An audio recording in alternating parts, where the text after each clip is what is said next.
When you're transmitting video over any IP network, it can be difficult. Whether it's live event content or a live linear 24/7 channel, or maybe a fast channel, when you're transmitting video content over any IP network, there are many things you need to consider. Things like what are your network configurations?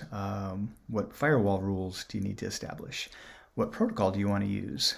Do you need encryption? If so, what kind of encryption? Lots of things to think about. And in particular, if you're doing a large scale video workflow where maybe you have hundreds of channels that you're sending up to the cloud, or you're taking those hundreds of channels and you're sending them to hundreds of places, when you're doing a really large scale video workflow, it can be really messy.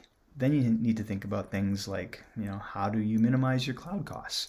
Or how do you develop a disaster recovery architecture that makes sense, that's logical, and that actually works? My name is Kevin Parks, and I'm the Vice President of Global Field Engineering for Zixi, and the good news is Zixi has been solving all these problems for a very long time.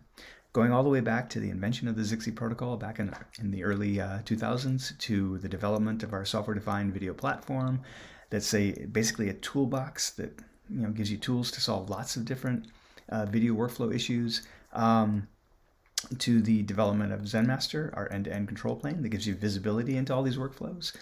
We have lots of tools we've come up with to help you solve these problems. And on top of that, we have a very talented staff of implementation engineers that have done these kinds of workflows and have built large-scale video deployments. So if you would like help with your deployment, please go to Zixi.com.